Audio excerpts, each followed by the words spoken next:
What's good, beautiful people? Welcome to 2.5 Husbands, where we celebrate becoming better husbands.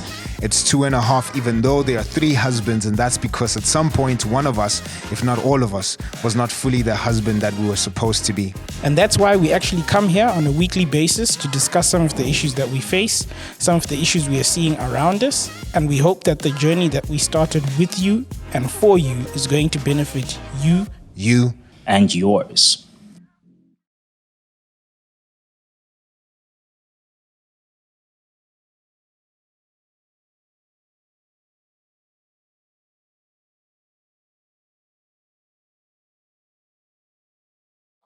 There were certain questions that were asked in the comments section about something that became an issue that wasn't an issue, that doesn't go against your Yes, vision, maybe but she is can in your explain vision. herself.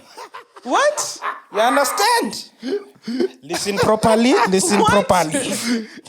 the people who asked 2 episodes ago. Yes. Yeah, it's 2 episodes ago. Why am I interested in my? Am I really interested in my wife? Mm-hmm. Yeah. Because there's something, but she can't answer because I said I'm not bringing it out in public because I'm trying to protect my family. So anyway, we're not going to talk about. Oh, so you're not going to do I'm it? actually not totally sure what you were talking about, to be honest with you. I was also like, the thing that I did, and while I was sitting by my computer studying, and you said, I don't like it when you're studying and you're doing this. oh, okay, let's leave it. Move on. Thank you. See, told you. I tried. Told you. It's a no. Anyway. Moving right along. Anyway. On to other issues. I think we need to continue healing. That's why we are here. Oh, that's the thing you brought into our house that now... Oh, yes. That's and the those were devil. actually his words. I brought it into our house. yes. I brought the devil into my Okay, cool. house. Let's leave it. Let's leave Let's it. leave it. We're going to Sorry, heal guys. from that conversation as well. And then we'll... This is part 2 of trauma and healing. Yeah, welcome to online therapy. Come on now. in front of everybody. In front of the whole world. This can be paused, rewinded, and played again. Please. But they're not please. answering the question. Eh? Sorry, guys. Unfortunately, you will never know. No. Anyway, On to the actual episode. so we need to continue talking about what it looks like to deal with past traumas in our marriage, particularly with past relationships, Yeah. right? And we thought it would be dope to kind of bring, a wife's perspective Exactly. into this. Hey, bro, man, I don't know how this episode is gonna go. Maybe me and my wife might unearth things here, and we end up. Be like, surprise! Yeah, we're not that money to leave here in 2 cars. We only have one, so I it's am gonna be glad. awkward. You guys are our pilot. I'll take notes, and then we will rehearse before we arrive here. Oh, Right. okay. So we're gonna talk about healing, because in our previous episode we introduced a conversation around, or rather the idea of trauma and healing from those trauma. But we actually didn't speak about what healing would look like from traumas in marriage, but particularly we want to look at past relationships, body count. Yeah. Is that where we're going? Yeah. Okay. Fire! Fire. And then we'll then obviously jump into just healing in general, right? Yeah. So what's your body count, Simba? We're Christians. We don't have body counts. Hey, What? It's precisely because you are one that you can confess. listen, Hey. body count. Look, my wife is my body count. However, that's not to say I had not had any other sexual what. Yes. But my actual body count, in the way that we talk about it culturally, Yes. my wife is my body count. Does that mean I don't have other questions to answer before God Jesus? Okay. That's where I'm at. So Okay. I didn't have to do there was certain areas of, I guess, sexual life that I couldn't compare with something else. Yeah, Because yeah. there are certain things I hadn't done. Yeah. Which is interesting because I think culturally everyone's like, yeah, you must test and then see. Yeah. And I'm like, I didn't taste and see. Yes. I experienced. It's nice here. Yeah. But and maybe we're not just talking only sexually, but you've dated Relationships. before? Yeah. Yeah, again, I think I was a slow bloomer, man. So I was Okay. lucky in that, well, lucky and unlucky. Lucky in that when I was interested in ladies, I wasn't really landing the ladies. Eh? Like just to You be were lucky. particular. I was lucky. You were lucky. What was wrong with your wife that you said yes? Hey, bro. I think when my wife was my second relationship, like my second serious Ever. relationship ever. Dope. I didn't know, man. Like I in think high school. we need to leave. What? We need to end this episode and leave. I'm just glad we moved on from that body count thing. Like, Yes, I'm glad yes, you just like glided past that. Glided I right don't along. wanna go back there. So when I look at, I guess my history relationally, I only had one other relationship before my wife. Yeah. That's not to say I wasn't shooting my shot, but Yeah. what's that guy who says, what? Kwababa will save you from a humbling experience. I was humbled. But interestingly enough, I think the benefit of all of that is when I got into relationships, like I actually wanted it to work. It wasn't like an experiment. It wasn't let's see if this works. Yeah. And the benefit I think my relationship with my wife had is it actually had a fighting chance to make it. Because we could get to a stage where we'd get married. We could get to a stage where we spend the rest of our lives together. And thank goodness that's where we're living today. Whereas like some of prior relationships, in university specifically, I'm like, hey, bro, it's tricky. Worse if you then dial it back into high school. Like, guys, I only know one relationship actually In high that school? made it from high school to actual marriage. Wow. And that's not from my school. Yes, even. yes, okay. These were other people that I knew. So I'm like, hey, I didn't have much of an eventful dating career, more particularly because of the ladies who rejected me, but that is what it is. So you were lucky you were rejected. When I look at it on this side, I actually buy into that. I think having exes is totally like overrated and unnecessary. If I could erase, that whole thing of having Who's dates, proud for having exes, man? No, I do think there are people who like the idea of having been with. It's almost like, I have life experience, like I know what dating is about. And people who have dated one person are looked down upon for having only been in one relationship. Like, you don't know what life is actually about. Like, there's almost like I'm experienced. Like, What? Yeah, but that's the whole thing of when people go to varsity or they go to another country. Like, the idea is to date, get in relationships, be with, like, because it's seen as like, you are cultured, you know people, you're this and this and that. But I'm like, then you have a bunch of history that you have to work through by That's what I'm yourself. saying. But my point is, that's what I'm trying to say. Like, nobody addresses the fact that it's actually quite burdensome to have a history, but it's at the same time, you're encouraged to explore and be with different people and go out. But I'm just like, when I hear people who like, I dated and I got married, I'm like, I wish I did that. So what I'm struggling with is, Yeah. I get, just wanting to eat anything that walks from a guy's perspective or from a lady's perspective if you just want to get hot and heavy. Okay. In some sense, I understand that, because I'm like, people just love sex, man, right? But I want to date so I can have experience of life. Yeah. wait, you guys didn't have that? I thought that was normal. I thought that was the norm. I what I'm saying. thought people are dating multiple people so that they can have sex. I didn't think people just want to date experience. for life experience. No, I think it's all encompassed. I think it was like, you're dating. Yes, it's the sex. It's the going out. It's the, he took me there. He took me there. He took me That's there. a lot Someone of to work, say, bro. I my think it's own all, person. like somebody to call, somebody who's yours, and then it doesn't work, you move on to the next person. Like I don't think It's a lot of just work. one thing. I think it's the idea of having someone who thinks you're special and who is thinking of you and whatever it is. I don't know that, I can't say in high school I was dating because I wanted to get married.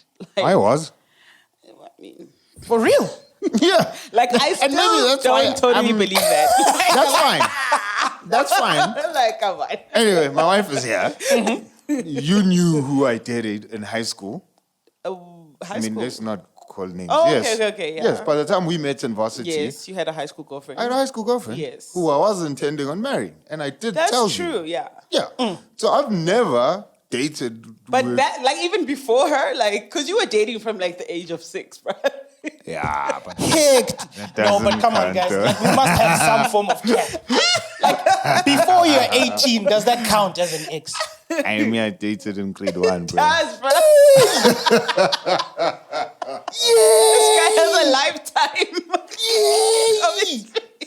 And here's the thing. What do you do when you're dating Exactly. in grade 1? You write a letter to kiss under the stairs. Do you want to French kiss me or do you want to baby kiss me? And there's a block. Yes or no? Can you even count to 20, Joe? And then you send it to through your friend to the girl, and then she sees it, she blushes, you see her across the... But I remember the era of letters. Like, did you guys used to make planes and then Yeah. you'd like Nah, I you wouldn't. send it and it must land on your... What? No, That happened? Okay. Yeah, that happened. But for us, we had to we had to color it in. It was an art project. Yeah, and then yes, and then you have to accompany the thing with like a chocolate or a sweet. At 6 years old. A chombo. Your whole 150. Oh, we're like 7, 8, but Oh, that's a huge difference. it's a very huge difference. I think that's why I never managed to land a relationship. I didn't have the energy for I all got of that, bro. beaten up by grade 6 boys for dating a grade 3 girl, bro. When I was in grade 2. Wait, what? You The were... grade 6s were They wanted a beefing grade with 3. you for a grade. Oh, this is uncomfortable. Anyway, if you went to my primary school, you know, we weren't talking about breakups in primary school. And it's only now when I became older, I was like, but why did we all use the word divorce for breakup? Divorce? Y'all had that vocabulary in grade. Bro, This is trauma. So This is not suffering. This Tsepo is and Palisa would divorce and the whole school would know it. Divorce. Bro, we picked up cues from parents, you know. So we'd never heard of the concept of breaking up or the phrase rather break up. We knew people divorced, and so if we together, we together. If we What did you break call up, being together though? Being we were dating. So, you go So from dating boyfriend, to girlfriend, divorced. or husband and wife. Was What? boyfriend and girlfriend to divorce, bro. Sure. Listen, we're in primary school, like. You moved quick though. Yeah. Anyway, I think all that stuff, to your point, shouldn't count. I don't know what you think, but So when do you count your exes from? from high school, Which part? Because like you. Yeah, were- what grade? probably from like grade 11, bro. Really? Grade 11 is Yeah. 17. Yeah, 17. Yeah. 16, 17. At least from because anything before that, man, I was like, bro, I don't know, man. You just wanna talk to, and that's why I don't understand. And maybe I was one of those people, eh? And it's because you were dating in grade 1 for marriage. So Bro, that's why you don't And so understand. divorcing. like you couldn't even do multiplication. But there you are, divorcing. Fire. Anyway, there's nothing I need to heal from in our marriage. I'm good. You have all these ex-wives I am- that I didn't know about. Many. How many divorces, my G? I'm good. You're a divorcee. I'm dude. good. Hectic. Anyway. Okay, so wow. Outside of divorces, on your side, Yeah. relationships, where do you start counting from? So now I start from when I started dating. I started dating at 15, Okay, 16. That's grade 9. that's grade 9. Actually, I was in grade 10, actually. Grade 10. We are in my grade 10th year. Unfortunately, I wasn't a girl receiving letters with blocks. Okay, Like, they passed me. how does it work? What's this shellering? It's just not an option. Like, I just wasn't, I was every guy's friend, but it ended there. So I only started dating when I was 15, 16. And yeah, I didn't have a lot of relationships. I think I had 2. And then I had a lot of almost and we'd call them situationships. Okay. Like that person Like who... you didn't with use that benefits or... No, we didn't. Because Yes. situationship kind of came after like the era of like Facebook and right. So, but it was just like it's that guy who, when you're together, you're together. But when you're not together, Like it's undefined. yeah. But like, But you do everything he's that's available, relationship and you're related. you do all the things, and you're When you buy available. airtime, it's to call. Well, I mean, but we're not a Wow. girlfriend. It's like when I see you, when I see If you we bump into each other in the corridor, we're fine, dating. okay. But at that after time. that But moment, once we, I am like- somebody else's. or I'm no one's. Yes. But when we're together, like, Basically, if I ask when- you, when- are you in a relationship? You're like, it's no, complicated. 100%. No, I'm not in a relationship. I do not have a boyfriend. Fine. No. Because he never asked me to be a girlfriend. Angithi. Yeah. So, but unfortunately for me, I would always be the one who's like, it's all good, but at home I'm like, I wish you would ask me to be his girlfriend. Why can't you ask me to be his You girlfriend? wanted to get Yes, married I and wanted. divorce also. But I'm so cool, bruh. I'm just like, it's cool. I can take we it. Just, We just good like, over here. We have a thing. We have a vibe. We have a vibe. It's no big deal. Hectic. So Okay. I don't know if I can't count those as exes because they were never official. Okay, so But I would count. So in as much as I said wow, I mean I only had like one proper relationship before. what defines as proper? As in, like, it was clear this was my boyfriend, I was his Okay. girlfriend. It was for a significant amount of time, which was almost 2 years. And then, there was a guy I dated when I was like 15, 16. That was like 3-4 months. But when you're 15, 4 months is an eternity. As well. Yeah. And then all the other almost were just in between people who just like were just in and out, in and out.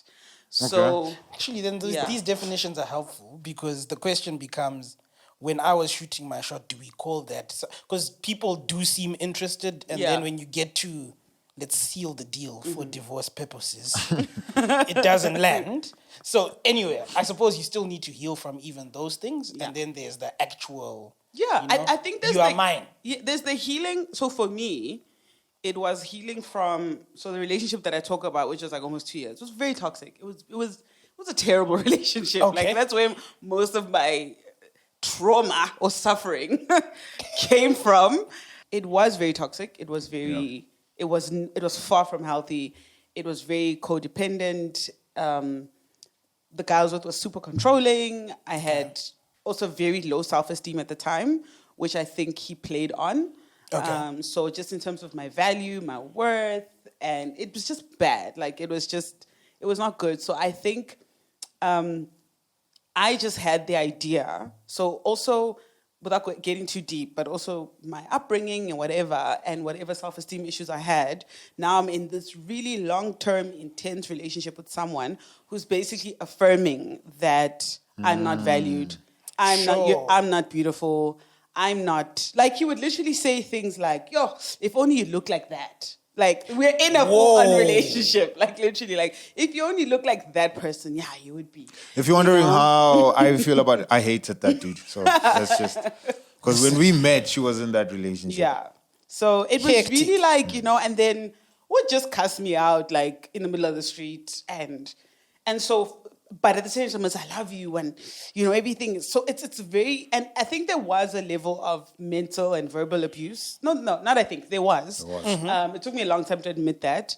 And a lot of manipulation. So understanding what love is, like, and that love doesn't have to be this toxic, it's not mixed with being mean, because he was also Not like mean. a pendulum from one Yeah, side exactly. to another, yeah. So I couldn't now, even before we were dating, like even when we were just friends, I couldn't understand a person just wanting to love me just for me. Like, why?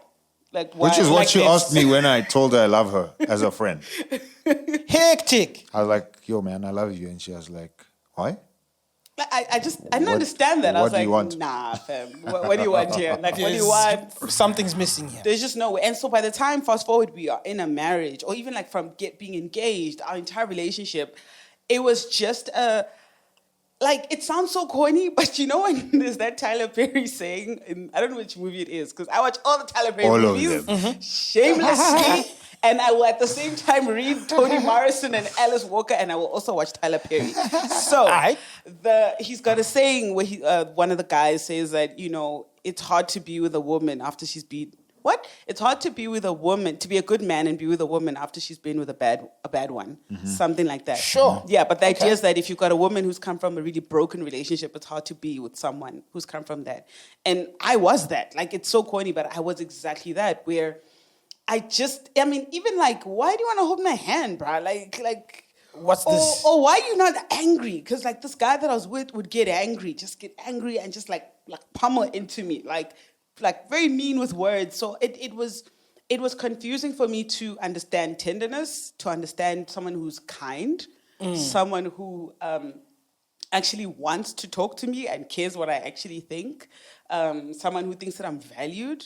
So for a long time, I just was like, either this guy is lying, like he's Something's full wrong on lying, here. or I'm gonna do something and he's gonna find out that Vela, this chick is trash.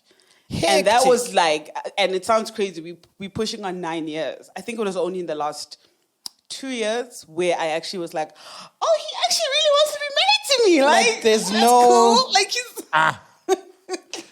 There's no How am I closet that's healing being from that kept and trauma? stuff. Hectic. like you actually like you want to be here. Okay. She thought we'd divorce after 5 years. Really? Yeah, I was like, I first was like, when we started dating, I was like, I give us 5 days. I was like, 1 week, we're going to realize that this was This was an error. Joke. And then like, okay, we're actually getting married. And I'm like, okay. I was like, 4 or 5 years, it's going to be done. It's going to be, dust. We gave it a chance, gave it a shot. Bro, I don't know if it's like God's grace over my life or, it's, and how he made me. But I think the Tyler Perry thing you're saying, it is true. And I think it's probably felt by the dude if he doesn't have what I think I have. Which is what? Which is don't care. You're going to have to explain that. Bro, and my wife knows this, I don't care about a lot of things, bro. Like, it takes a lot to upset me. It takes a lot for people to, like, get to me, right? Yeah. And it's not that I don't, I mean, I You're said just not it. worried. I'm just not You're not worried. going to stay up at night. Being No, like, I'm not. bro. this thing happened. Yeah. So it's not that I don't have capacity to care. I do care about stuff. I care about the world. I care about deep issues, etc., etc. But it just takes a lot, man, to break me, bro. So you got a long fuse. Would you say like it needs to burn for I a think while it's the hood, before- bro. I think It's all your trauma. it's all my trauma in the hood, bro.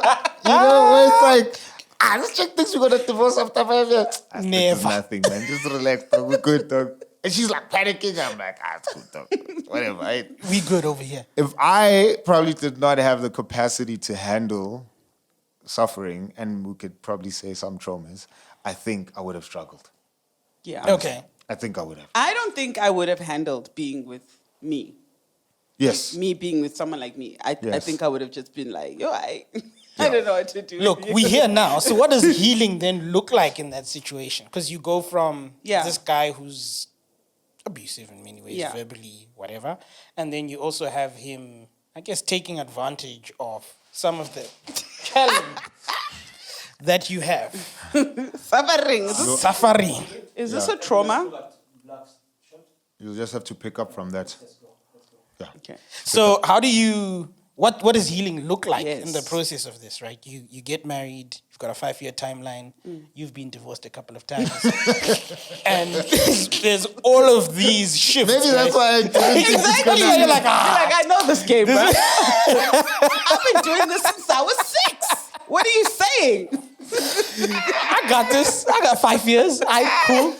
At least it makes it from grade whatever to grade whatever. But Lord. Yeah. there's this experience you had of let's call it a less optimal relationship that made you have issues and challenges that you are having. You must take the English. I know, I was like, that's corporate Simba. Yeah.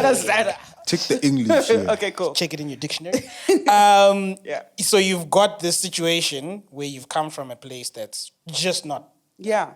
I'll say it, it's not love. Yeah. And now you get this guy who is loving, but you're like, hi, it's got a timeline. 5 years, it will probably be over. What does healing look like in the process of that? Because in my view, him loving you is almost like, what do you want? Yes. But on your side, it's also like, shucks, I've not experienced this, and there's probably a dissonance of, so which is what I was in, what it was, Yeah. or is this actually it, and I've got to reconfigure Yeah. my life around it? I think it ended up being the second one that you said, where I'm like, I have to believe this is true. Like Hectic. I have to choose to believe it is true. So before that, I think it was, so here's the thing, I wasn't totally aware I had all these things going on, like when we were dating. I wasn't like fully like conscious that this is coming from a really negative experience, or this is what they call a trauma response, right? Like I wasn't totally aware. It was only later on where I was like, actually, wait, like, I think this just might be a response from what I was essentially taught, what love actually looks like. So with that, when that sort of realization kicked in, it was a thing of being honest, like in my relationship, and saying like, I don't actually know what this is, or this makes me feel weird, or do you actually, like, I've asked my husband a few times, do you actually like me? Like, you know, like we have a thing where it's like, we'll say I love you, but also say I like you, because they both matter to me, because I think I was in a relationship with a man who did not like me. And like a lot of women, like that's the thing where it's like, you don't, like you've been in a relationship with someone for a long time, but you realize that you actually don't like me based on how you treat me. So I had to be honest. Part of the healing was being honest that, it's embarrassing, but I'm actually insecure. Like when you made that girl laugh, in my mind, you've divorced me, you've gone off with her, you've married her, you've moved on. Like you like her more than you like me. Yes, like it was just being vulnerable and being raw and in the moments, and also checking myself and saying that just because I'm thinking it or experiencing it doesn't mean that this thought is right. Like this thought could actually be wrong, but a lot of that processing had to happen together. Like I had to let him know this is what I'm feeling. And even if it was ridiculous, like if it is like, yeah, I low-key thought you were about to elope with that lady that we met at Checkers. Like you've moved on. And hectic. We talk about it, we laugh about it, and I'm like, yeah, that's what it is.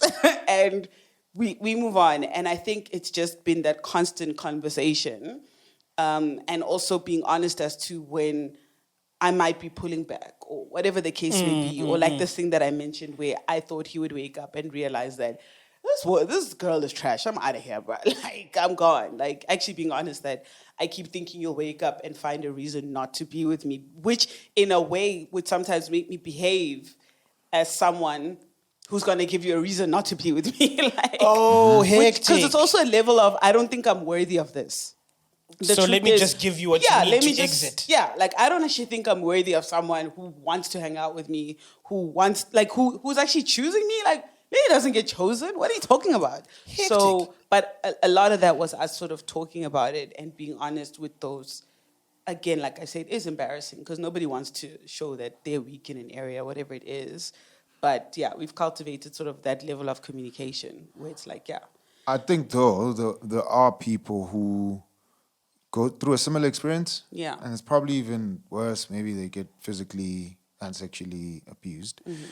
And sometimes it doesn't even go to that extent, but they would then, I'm just reminded by what you said now, that you would do stuff to kind of give me a reason to leave, right?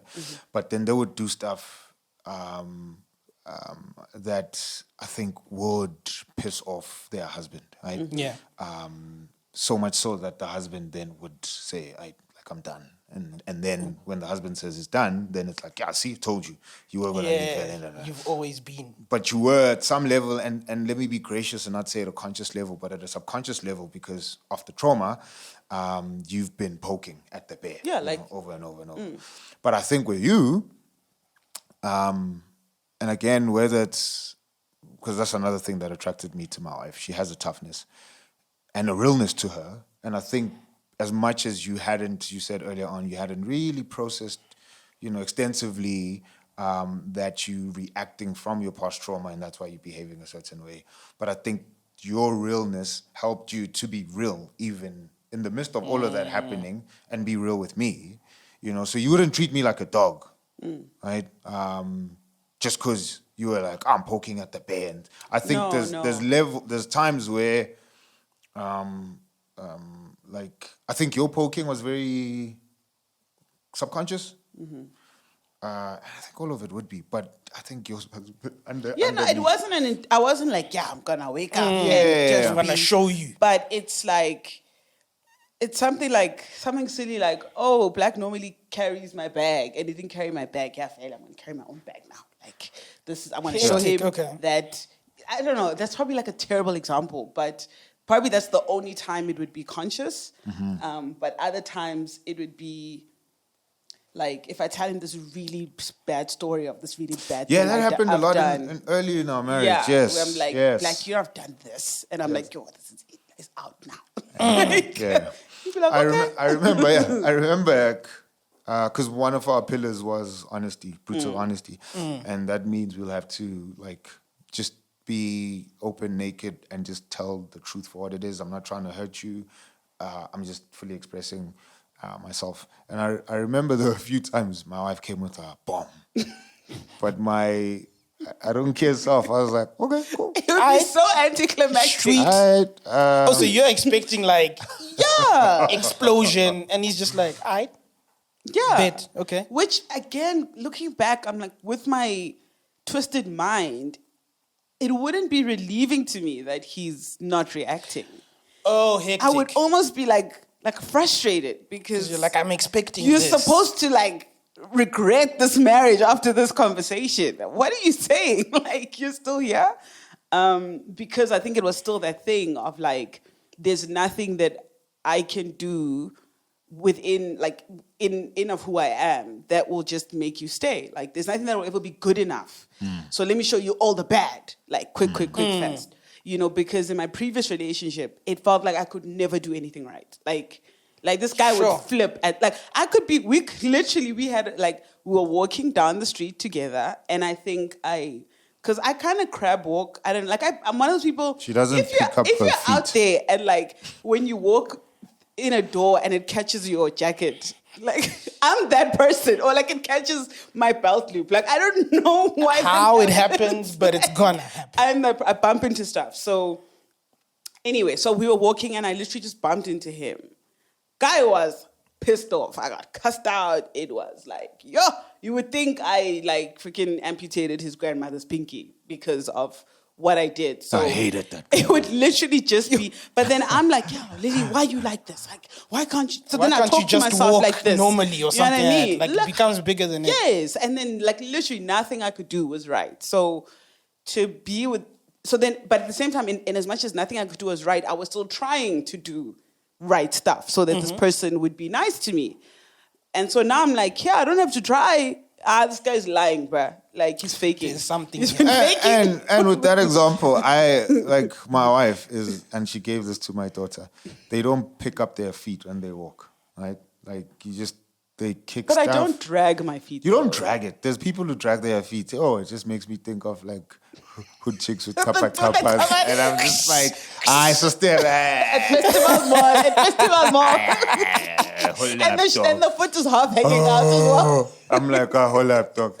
Anyway, but they don't, and I see it with my kid, and I think it's part of the reason why they bump into stuff, because there's just a way where they don't. You guys don't look at where you're walking, which maybe makes you a great visionary, because you always. But I'm like, girl, just look where, right? Even with that example, and like that's happened throughout the 9 years of our marriage and the 1.5 year of us dating. But, and I remember just thinking, that's her quirk. You know? Do I like it? Hell no. But that's okay. That's just who she is. And I think part of the healing, which I wanted to say was, because somebody might think, well, my husband doesn't have the blessing of not caring The much patience, about stuff. yes. And patience, blah, blah, blah. But I think I had to remember every time, like, Cassie, I love this girl, right? Yes, in the moment, like you said, I might not like her. Yep. But I remembered that part of what healing is for both of us is me remembering that I love you and I want the best for you, and I want you to succeed, and I want you to be the best person that you've been created to be.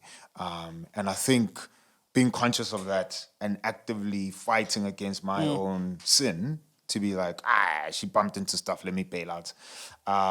You know, it part of what healing looks like is having to consciously remember, I've chosen to love her, and love is a choice as well. You know, it's not just a feeling, but it's an act of the will. So I am willingly loving her in this moment, and I have to fight my irritation. I have to fight, you know, what I know of her past relationships. Yeah. I have to fight thinking, you know, there was a girl I probably wanted to marry, like all the chicks in grade 1 that I wanted to marry. I mean, you All your married them. divorcees, Yeah, sure.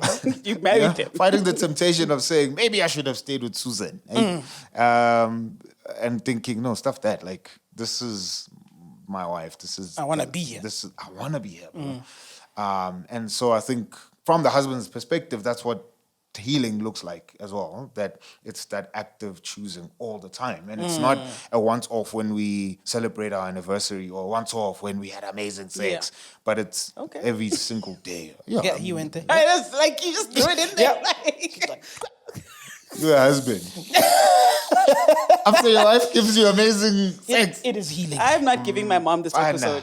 Hey, your mother knows we have a child. How does she think that child came? You have a grandchild. The child came from a stork. No. It was from that good sushi you had that one time. 100. Yeah. So I'm saying it's easy to choose my wife, and it's easy for me to choose her when we've had good experiences. Anniversary, sex, we had a good date.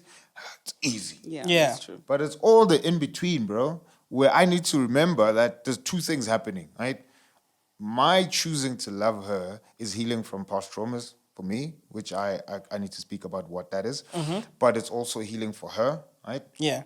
But it's also just setting a new narrative, right? It's also choosing a good future. It's also choosing happiness. It's also choosing fulfillment, faithfulness, etc., right? So I'm not just healing, but I'm actively choosing a better narrative, something that's different from what we've experienced individually, but also in terms of our families and etc., Yeah. right? Setting a new legacy and all of that. So in that one choice, I'm like, yo, man, there's a lot in there, right? And I think that's what healing, at least in one aspect, looks like. I think there's more other ways we There's can a talk. lot, yeah. But yeah, I wanted to say that. Because I think what I find interesting, and I genuinely think what you've shared is very liberating for anyone who's watching, who may be undergoing those emotions but not verbalizing them. Yeah. Because off the bat of that, I think the experience of someone who's maybe trying to push you away now for the husband becomes something that you need to heal from. Like I have to keep choosing this person even though they're actively pushing me away. And it could actually trigger another cycle That's where it's tough. like, sure, like I'm genuinely trying to make a step towards you, but I'm being pushed away, not based on my failure to do something, but based on someone else's failure before me. Sure. And now I'm in this situation, but I genuinely want to choose you. Yeah. And I'm interested now, on the flip side, this is the beauty of having the couple together. Sure, Judge. Yes, I'm Sila. I'm here. When am I going to be judged in any of these episodes? Hey, my man, you're the pilot. Your wife is here. No, man. We have to take the opportunity. I speak for the audience. You technically, your wife is in every episode. Yeah. She's Every single episode. Comments on If all. you know, you know. If you know, you know. If you subscribe, If you are subscribed, like, subscribe, know. and You will comment. know. But all that being said, what's that experience now in terms of your healing? Because she's actively healing from experiences pre your relationship. Yep. And you are also actively healing from experiences pre your relationship, but are possibly also then undergoing the shucks. Okay, how do I navigate this space that I want to be in that is challenging in some cases? Can I throw something in quickly? Yeah, sure. Sorry, it's just, I'm not trying to hijack the thing. No, it's cool. But I wanted to say there was a point where I became very aware of that, where I was like, if I continue, I will actually push this person away. Sure. And that's what I mean when I said at a certain point, I had to believe Yes. that what is being Sure. shown to me Yes. is the truth Yes. so that I can show up for him. Yes. Because at a Hectic. certain point, like, it can't always just be about saving the one who's, you know what I mean? Like, I also needed to be it's a girl, relationship between two people. exactly. Like, this is not my savior. This is my husband. This is my partner. Yeah. And he married a wife Yeah. and a partner. So I need to show up as well. So at a certain point, I had to sort of awaken to that at a certain point, this can be damaging towards him if I don't honestly just get over myself and choose to live. It's what you said in the last episode, like, live past that. Like, it happened, but I'm here now. Like, that's like over 10 years ago, right? Like, I'm here now. Yeah. Anyway, I just wanted to say that I did 100. acknowledge bars. that. I wanted Yeah. to start there as well. Not that we are one, but we are. You anyway, are. I wanted to You are one. I wanted to start there as well because I wanted to say, as much as my healing in the situation is choosing to love her healing is believing, right? Hectic. That I Sure. want to be there. And I mean, you just reiterated that. But that's one thing I would say, that, like, just believe that what the guy is giving you is what he says the thing is, right? And that also brings about healing. Anyway, you eloquently explained that. So for me, past traumas that I'm healing from, I think, and I said this in the part one. I think, man, a lot of it has to do with my dad again, and so coming into marriage, the reason why, and let me explain this properly, the reason why I've always wanted to be married is because of my dad. When I was born, mom 15, dad 20, got married 5 years after that, and my dad was present, proper, for the first 15 years of my life. Any form of, even now, right, we haven't had a relationship in over, 20 years or whatever, right? But even now, wanting to love my family, wanting to love my wife, yes, big part of that is informed by my faith. But there is a part of me that still sees that version of my dad who loved on my mom. Sure. That's why I wanted to get married and grade one and divorce all those people. That's literally it, bro. That's the honest truth. That's what I saw, and that's why I still believe in the importance of having a couple that's together, and how we model, how we love each other will influence our children. So I've always wanted to be married because my dad always treated my mom well. My mom was always laughing. She was always happy. You know, she felt she would walk into a room and feel like she's number one, right? And there's a thing my dad just had in how he carried his family, carried himself, and how he loved us. There was the three of us for the first 9 years of my life. My sister was born when I was 9. But I remember those 9 years of just seeing them together to kind of paint the picture. And you don't judge us here at Beslalikas. But I remember my dad, whether it was their anniversary or it was my dad's birthday, I don't know, man. But we lived in the back room at my grandmother's house. And my dad cooks amazingly. Anyway, the version of him that I lived with. But he made mince and macaroni. And he bought us apple ties. Fire. This is luxury, dog. I mean, this was early 90s. Yeah. Macaroni. But I remember that was the first time I had macaroni and mince. And I remember thinking, this is romantic, man. Aww. So sweet. And I was like, beautiful. One day when I grow up, I'm gonna make mince and macaroni and bro. apple ties for my wife. Yes. Hallelujah. Yeah, which I haven't. I made better meals. You make amazing meals. So, thank you. Thank you. They take 6 hours, but they are. Yeah, sure. Amazing. That's why I don't cook every day, because we would starve. Black once started cooking at 7, and we ate at 11. And I was like, I cannot do this. But it was amazing. It was good, but I was like, this is not practical. You need to eat before you eat again. I literally passed out while he was cooking because it was taking so long. Anyway, sorry. So continue. anyway, all that to say, I wanted to get married because of him, and then obviously 15, he leaves, becomes literal total opposite, right? Currently, my dad apparently lives with 3 other women, right? But it just was a nightmare, right? And the stories that then my mom told me, and some of the things I saw as well, which I think has been the biggest trauma in my life. Sure. As somebody a male who grew up seeing my dad as his hero, and then the hero literally flips. I always describe it this way, that for the first 15 years, he was a coach. He's there, cheering me on, giving me all the game plays, blah, blah, blah. By the time I got into the field to play, the coach was like, all right, peace, bro. Sure. See you. And then I'm like, so I'm just going to be in this thing alone. And he's like, yeah. And part of his trauma, his pops wasn't there, right? And my dad has said this, and I'm paraphrasing, but if I survived, you'll survive. Hectic. Right? Okay. So if he survived having an absent dad, what makes me think I won't survive? But that's not the dude I grew up with, right? And so most of my trauma, I think. So sorry, he never knew his dad. He knew his dad. His dad lived a house away. Literally, if he lived in house number 1, his dad lived in house number 3. There was a house. But he wasn't in the home. No. So he doesn't know what it's like to have that presence ripped away.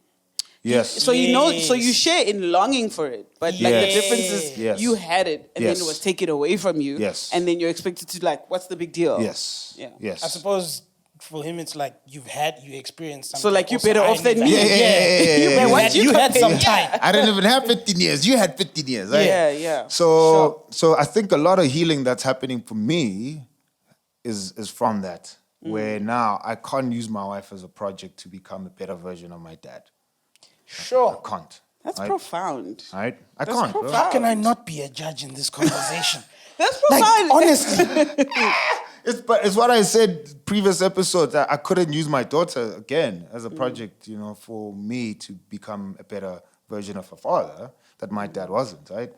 And I've always been conscious of that with my wife, So, and I've told my wife this before, that I have two versions of my dad in my head, even today, right?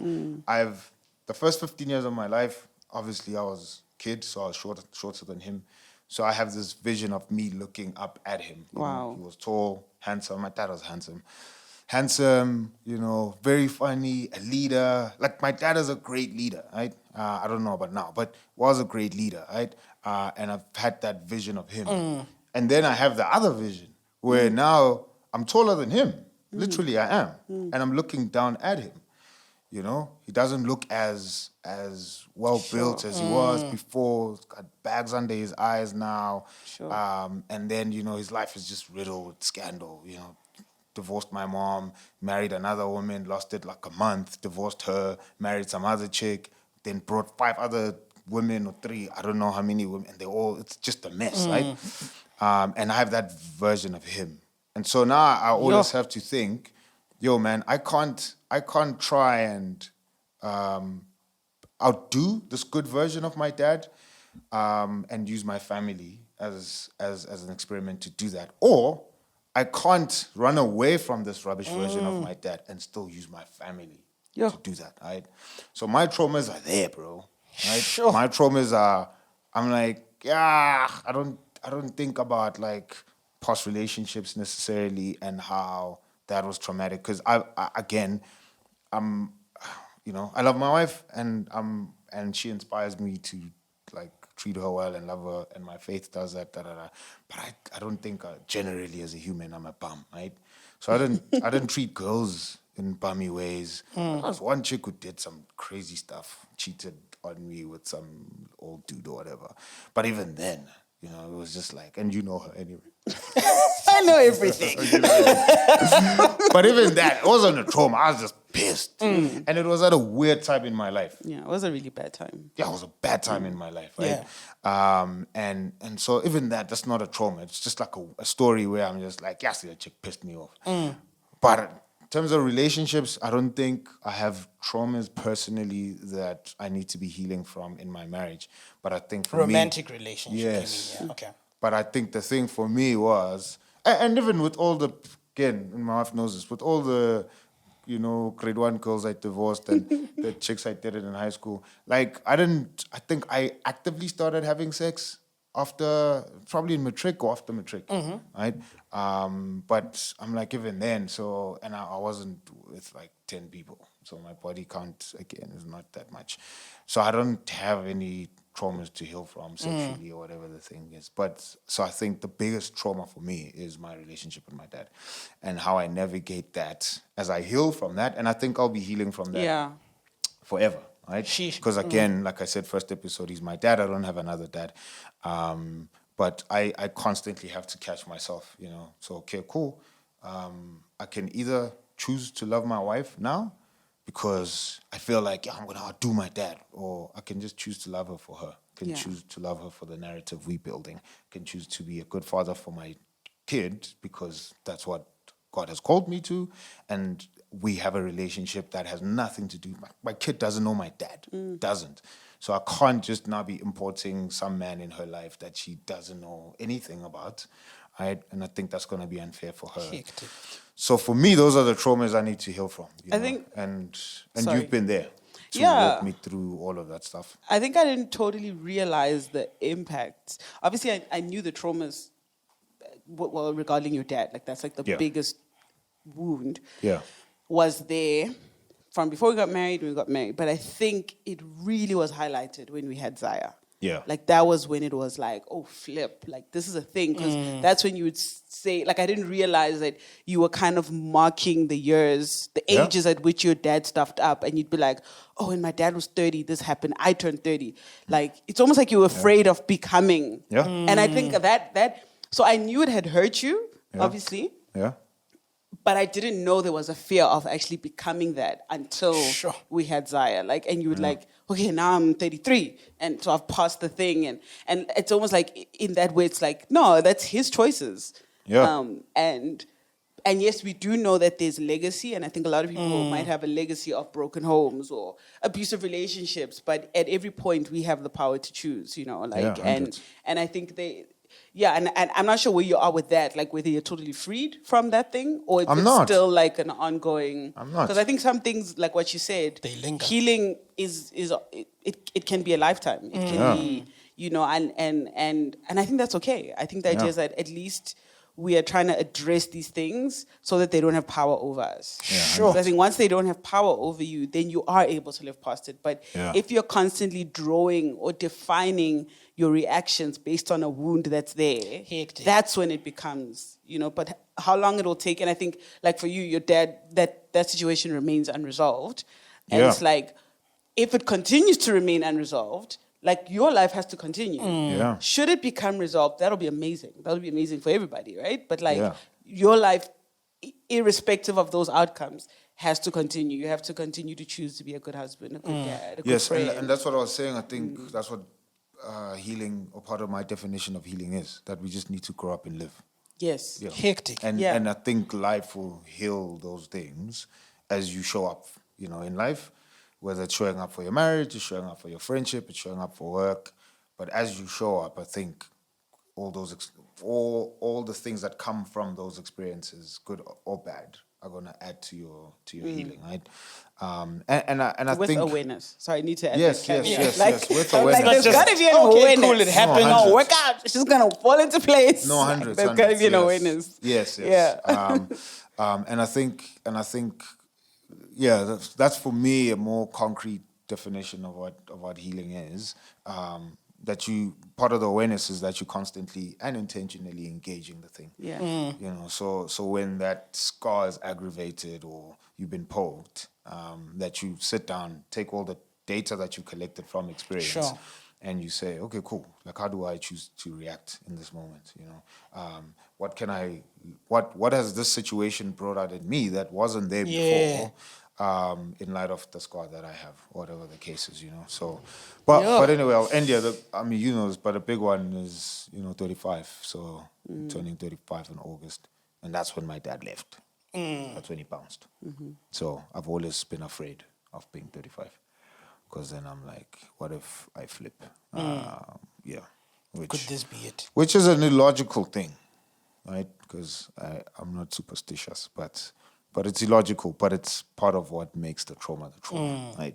Because then, sorry. I think, sorry, I interrupted you, but I think I was like, that's what I meant when I said some of these things are kind of embarrassing. Like that, someone might be like really black, but that's a genuine fear. And I'm like, I have to like hear that and understand that while we're counting down to 35, you know, and it's exciting, the kid in you is afraid because my dad did this. What if I do this? And I'm afraid of myself because what if I flip? And then the me that's scared of this guy's gonna find a reason to live is to leave has to hear you say he's scared he's gonna leave and go, okay. It's finally happening.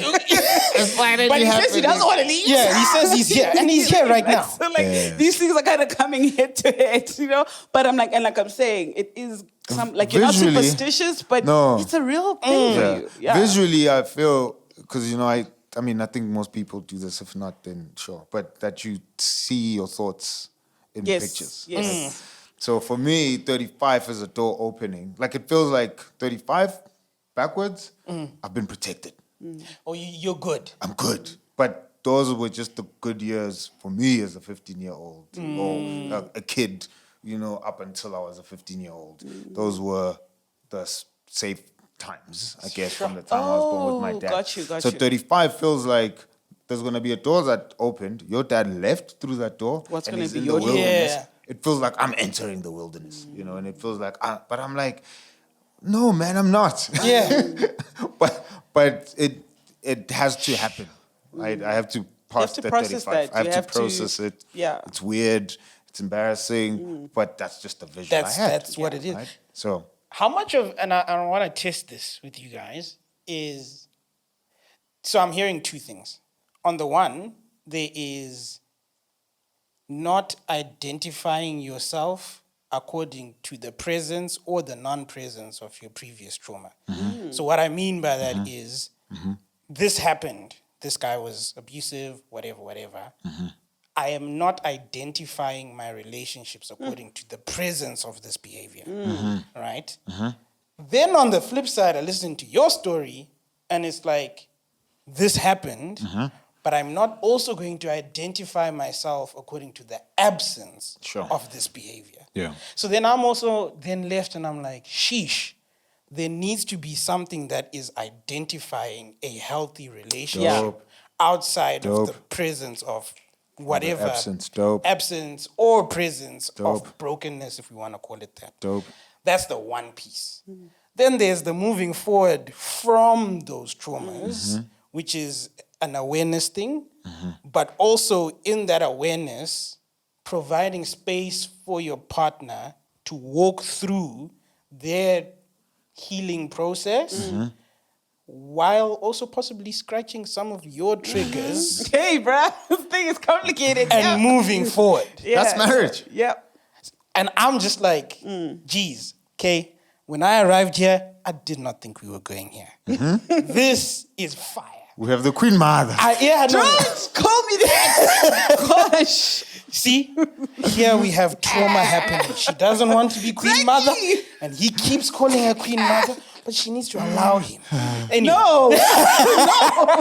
Sorry, that's a Yeah, side. sorry, go ahead. But the whole thing being, for me, I'm like, that for me is Yeah. extremely profound to observe and hear about now. And I'm like, sheesh, that's a tall ask.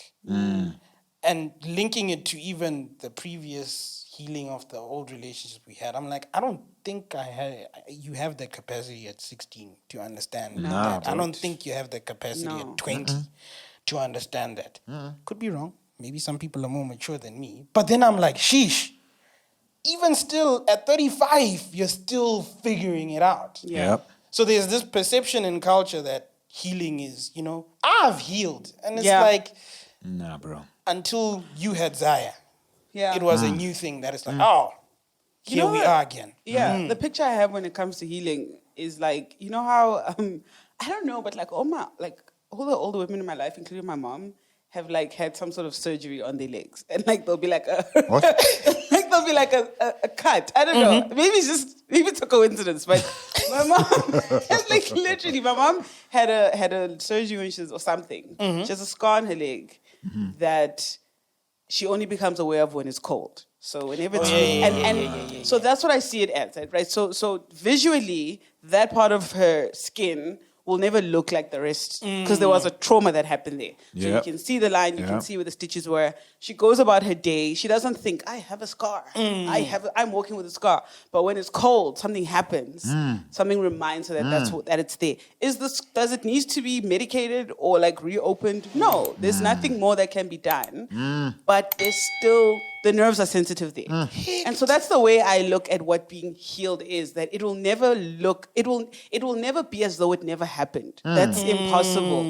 So when But- she's cold, she can put a blanket. Yeah, over it. you just have to Sit know by how a to heater. respond, to say, 100. this is that scar that's waking up. 100. This is that thing. So Yep. if you've ever been mugged or whatever, or you've been hijacked, there will be a way you'll react every time you reach your traffic lights. There'll Yep. always be that kind of, because you're Checking responding something. to, hey, this thing did happen, right? Yep. Like, but if it's to the point where you can't leave your house, you can't, like that's a problem, right? Yep. But if you're just like, yeah, when we're at the traffic light, make sure the doors are locked, we have my little pepper spray, like, whatever it is, because something did happen there. Yeah. And so I don't think it's realistic to say, well, if you're healed, it shouldn't affect you. Yeah. Like we can just talk about this and it won't affect you. But the idea is that when it is a cold day and the scar hurts, to say, You're black. It's a cold day. The scar hurts. Oh, hectic. Yeah. So I need you to show up like this, or I'm feeling like this. I know it's crazy and weird, but it's a cold day. I'm scared of turning 35. You know? So that's the way I look at what healing That's dope. actually is. Trigger management. Yeah. And then maybe to your second question, so how do we then define what our relationship is now, in the absence or presence of previous brokenness? Yeah, that's a question. How do you define your relationship with your wife now? Yeah, so I mean, I'm not 9 years in, but I think the beauty of seeing and having relationships that have been successful in the long term, observable in front of you, is like helpful. Yeah. Because then I don't feel like I'm figuring it out by myself. Sure.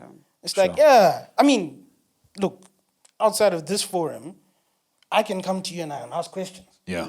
Hey, bruh, this is happening, obviously with the permission of my wife. Yeah. How am I supposed to handle this? What is it that I'm not seeing? And again, that's for me, when I've reached my wit's end, it's okay to be like, I actually don't know how to respond to this. Yeah. Where can I go to get guidance on it? Sure. Right, that's Dope. one. Two, a defining measure, in my view, of a relationship, marriage in particular, is that we're here. Like, it's fine. Things are going to happen that previously I'd be like, I don't know if I would actually stay in a relationship. I'm like, well, it's too late now. Yep. That ship done sailed. Yep. We are here. Yep.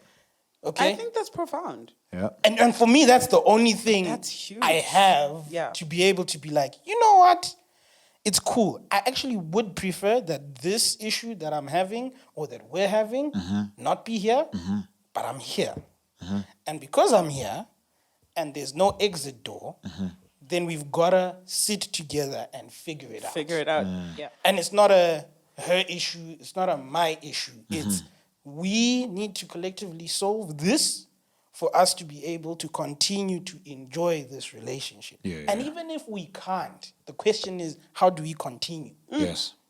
That for me becomes like the tenant, because I'm not marking a script. I'm not like waiting for you to be like, correction. Here's where it is. Correction. And it's not that. Wrong lines there. Yeah, no, get your penzuro, rub it out. No, this is not the game.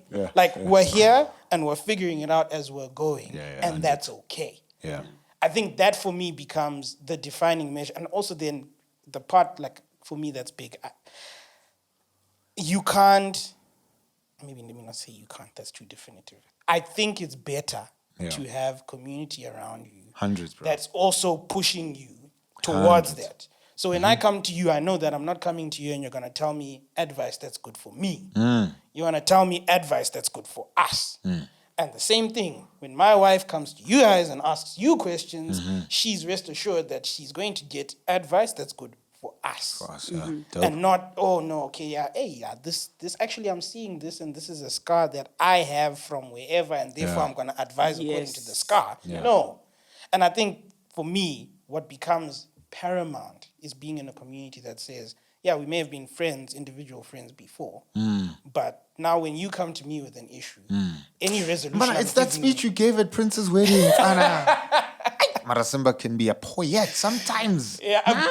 For me, and that's the thing I learned from my grandfather. He basically is like, look, from here onwards, when you dedicate your life to this person, any advice I give you is to send you back. No, it's not to send you out. I'm finding your grandfather. And I was like, hey, like, you're not my grandfather anymore. I was just, and the way it was packaged, like he just said, this is the first certificate you'll ever get without the actual qualification. And for me, I took that as go qualify. Yeah. Proper. I just wanted to say, it's the last thing I'll say, just to top on what you said about the we're here now. Like, I think that's sort of where I land this whole sort of my journey of healing through whatever, whether it's childhood, past relationships, whatever it is believing we are here now. So I'm not going to live in response to what happened a decade ago or when I was 5. because then I'm missing out on life that's happening now. Yeah. Like, and for me, I'm like, that's crazy. Like, I cannot live in response to something there.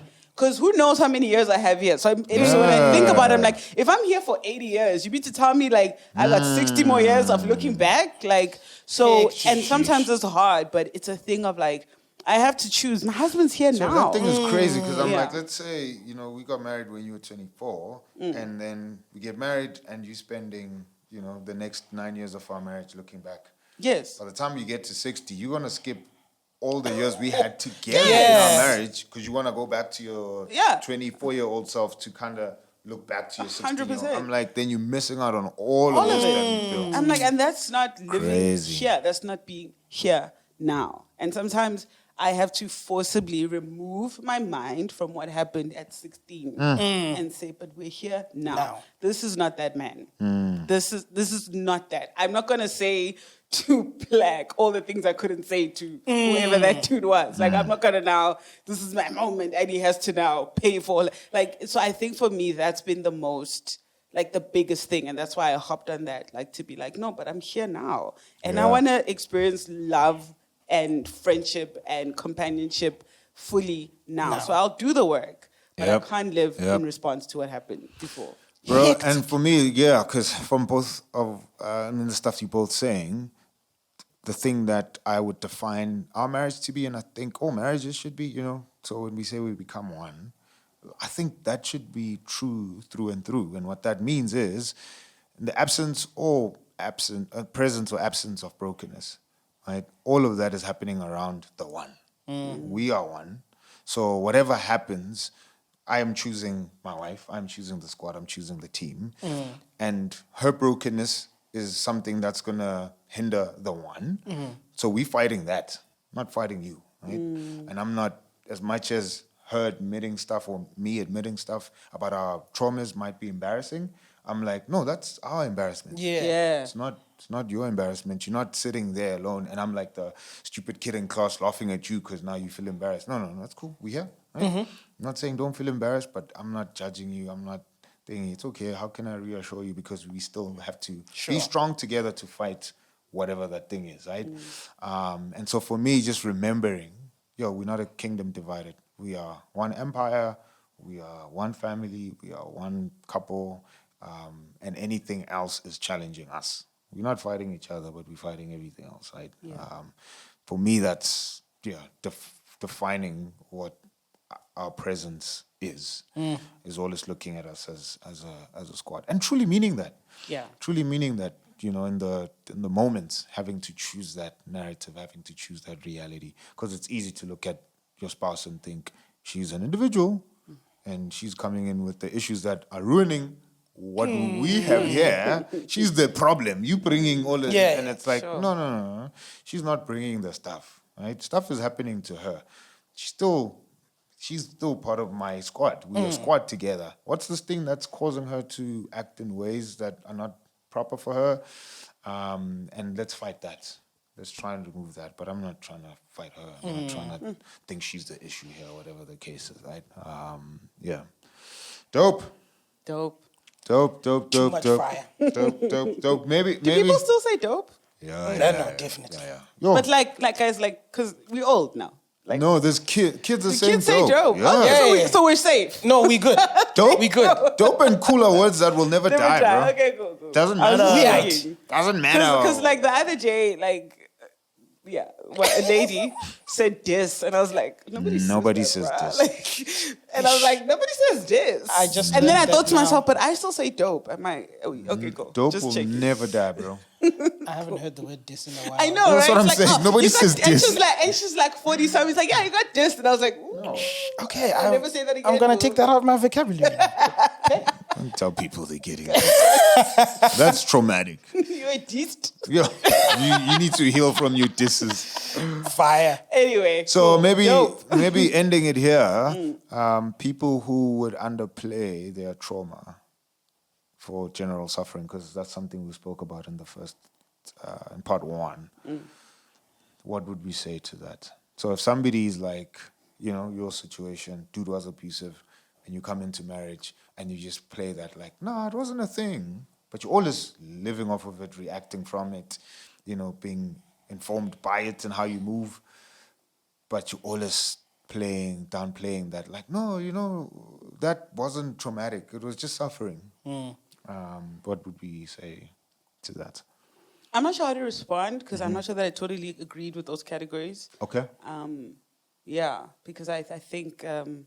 What didn't you agree with?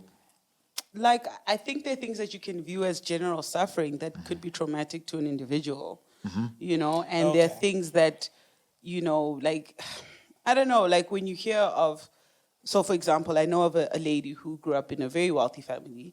Dad lost and when I say wealthy, like wealthy, and then dad lost everything and they had to move to a smaller house. And for her, a smaller house was like, oh, we went from like a 8-bedroom to like a 3-bedroom. And so I think most of us would be like, trauma. Like trauma is, we didn't have a house. We had to sleep on the streets, right? That's just, it was a recession and you guys suffered. But I think for someone, so this, just using this example where my whole life has looked one way. Something happened that completely altered the structure of what that was.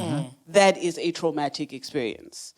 So that's what I'm trying to say. I'm like, I think if anything alters you so drastically, I think that would be a trauma. I was just worried that the viewers might have felt like pushed more to. I felt like the risk in those categories is because in as much as you said in the podcast that as people we blow up ourselves, whatever, but also with the comparison thing, you run the risk of downplaying what you've gone through because there are people in Afghanistan who are being bombed. Yeah, no, so I did say in clearing up those definitions that if something is life altering, I would qualify that as trauma. Okay. Yeah. Because I think there are people who don't know that stuff that happened was traumatic until somebody tells them that was traumatic. And you're like, was it that bad? But even then, I'm like, if somebody doesn't think that whatever they went through was traumatic, I'm like, yeah, it's fine. It's probably the capacity they have to handle something. So okay, I hear what you're saying. So it's the thing of saying, like, just because I grew up in the hood and we know how hood life is, like, oh, that stuff was traumatic. And I'm like, yeah, Mfana, but that's all I know. Yeah. That's all I know. So it wasn't traumatic for me, right? Because again, that's just I didn't come from a different environment and go there. Sure. That would have been shocking. That would have been traumatic. But it's like even a rich kid who grows up in the suburb, you have to kind of assimilate to the culture of what that environment is so that you learn how to move, right? So if you grow up with a silver spoon, right? And then you go to all these fancy balls and you sit with like rich people. There's a manner in which you carry yourself, a manner in which you speak, right? And I'm like, you have to learn the etiquette so that you survive.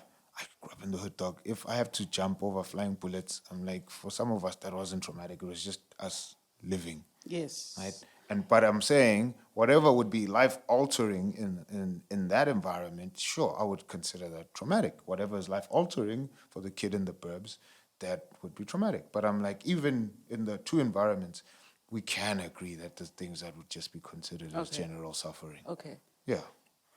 So there's because I'm just like, sorry, I'm just pausing here. That if you've covered this, then it's fine. Maybe ask the question again, because I don't know if we wasted time. No, we're not wasting time. That's fine. That's part of what a podcast is. We talk. Because I'm looking at the time. Do not worry about the time.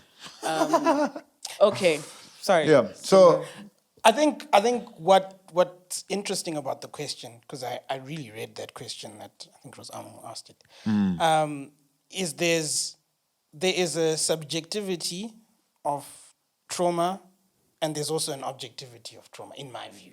So if I can put it in a spectrum, to your point, one person might look at someone else's suffering, if we're having comparison of Olympics, and be like, that's not bad. Yeah, and it's like, sure, but you're basing that on your lens of the world, right?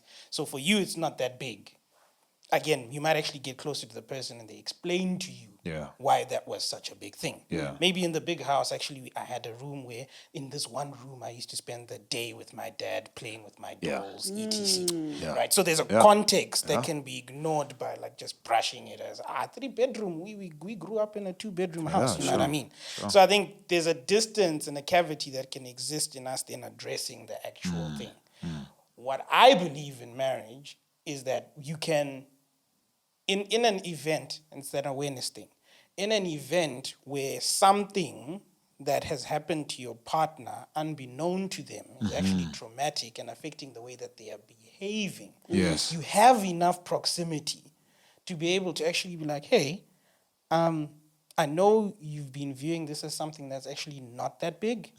Can we actually have a conversation about why that could be a big thing? And again, if they still disagree with you that it's not a big thing, then it's like, oh, okay, cool. Then maybe explain to me why it is when we talk about this, you show up in this way. Yep. Right. So it's the awareness, and I think that's the beautiful thing about marriage. It's a mirror. There's things my wife will see in me that I'm not aware of, and there's things I'll see in my wife that she's not aware of. Yeah. And how do we bring that to the table and be like, hey, actually, maybe this thing that you've been viewing as not traumatic, maybe it could be. And maybe the way that you see that is in the way a reaction or a behavior is playing itself out. And you sort of say, hey, can we actually have a conversation about this? I'm trying to understand why it is that when we're talking about A, B, and C, this is how you're showing up. Yep. And then we can unpack it from there. So when I was thinking about that question, that's where I came from. Like, it's going to be difficult if you're going to view it from purely objective lenses, because you're going to have to peel back the onion and be like, hey, actually, have you ever considered that maybe this is big because A, B, and C from your previous history? Again, that's subconscious versus conscious level. If you're aware, then it's not a long conversation. If you're unaware, then it's almost like have you considered this? Might need to start unpacking. Exactly. Let's actually unpack and work through it. That's how I saw the hundreds. question. No, I agree with you, bro. And it's I think, it's what we said again. I wouldn't bring those categories to my wife without seeing her, hearing her, loving her. Right? Like I wouldn't, again, mechanically. That's just general suffering. That's not trauma. I'm like, nah, dog. We have that conversation after. Like, she's felt heard, she's felt seen, she's felt like, just this dude understands what it is that I've brought, and that happens, like you're saying, with proximity. If there's no closeness, I'm like, work on that first, bro. Even if it's a friendship, even if this person is somebody that you just work with, I don't think you should be running your mouth and telling anyone in this world what is wrong and right if you don't see, care, hear them first. I think I think we need to care for people and empathize with them. I don't think we anyway, let me say that. I think we need to empathize with humans. I don't care how much you know until I know how much you care. Hey. Okay. I've never actually heard that. That's plagiarized. It's not me. I mean, I figured. I didn't think you came up with that right now. It's too good. But I've actually never heard. Whoever you are, that's a really good quote. Don't know who it is. No, she is. Because I think then there's safety for me to be broken or be whatever, and knowing that you care about me. And so whatever we do is because you're trying to see me be better. And I think that is when a relationship is healthy. And also when a relationship is healthy, you can have the ability to recognize in the person you're with that flip. I think they might be responding to something that happened way back when. Even if you can't recognize it for yourself. But I would say if it's something that you think about often, there's probably a trauma that's there.